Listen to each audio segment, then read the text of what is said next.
숨겨진 임종원 전 법원행정처 차장의 공소장에 따르면요. 사법농단 의혹 사건에 연루된 전현직 법관들은 모두 93명입니다. 차관급인 고법 부장판사 이상이 34명으로 이 가운데 대법관은 10명입니다. 양승태 전 대법원장을 포함해 고영한, 권순일, 김용덕, 그리고 노정희, 민희령, 박병대, 그리고 이동원, 이인복, 차한성 이렇게입니다. 이 가운데 검찰은 앞서 차한성 전 대법관을 피의자 신분으로 그리고 민희령 전 대법관을 참고인 신분으로 불러 조사를 했습니다.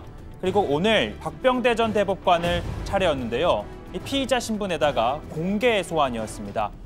다른 대법관들과는 달리 비공개가 아니라는 건 사법농단에 관여한 정도가 높기 때문이라는 게 검찰의 입장입니다. 박병대 전 대법관은 그야말로 입지전적인 인물로 꼽혀왔습니다.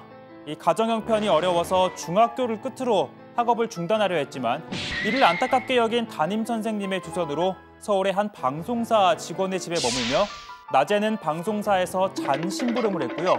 밤에 학교를 다녔고 그러다 서울대 법대에 입학을 합니다.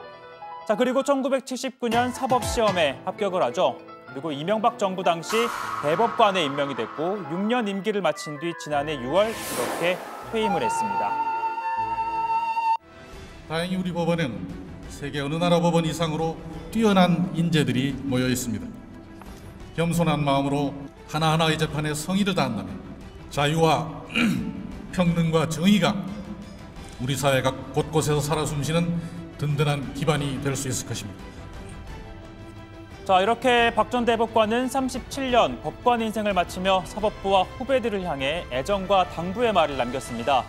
하지만 퇴임 1년 5개월 만에 피의자 신분으로 검찰 조사를 받게 됐고 또 대법관 출신으로는 처음으로 포토라인에 섰습니다. 법원 행정처장으로 있는 동안에도 그야말로 사심없이 일했습니다. 그렇지만 경위를 막론하고 그동안 많은 법관들이 자긍심에 손상을 입고 또 조사를 받게까지 된 데 대해서 대단히 가슴 아프게 생각하고 거듭 송구하다는 말씀을 드립니다. 박 전 대법관은 차한성 전 대법관의 뒤를 이어 2년 동안 사법행정을 총괄했습니다. 임종원 전 차장, 대부분 범죄 사실의 공범으로 지목이 됐죠. 당장 강제징용 소송과 관련해선 2차 비서실장 공간 회동에 참석한 당사자입니다. 뿐만 아니라 원세훈 전 국정원장, 정교조, 통진당 관련 소송 등에 개입한 혐의를 받고 있습니다. 아울러 상고법원 등 당시 사법행정에 반대하는 법관과 단체 등에 대한 사찰을 벌였다는 의혹도 받고 있는데요. 검찰은 당시 행정처가 이 사법행정을 비판한 특정 판사에게 인사상 불이익을 준 정황을 포착했습니다. 검찰이 확보한 무리야기 법관 인사조치 보고서라는 문건입니다. 음주운전이나 성추문에 입사인 법관의 명단이 담겨 있는데요. 물론 징계가 필요한 사안이라고 할 수 있을 겁니다. 그런데 이 명단엔 송승용 부장판사의 이름도 올라 있습니다.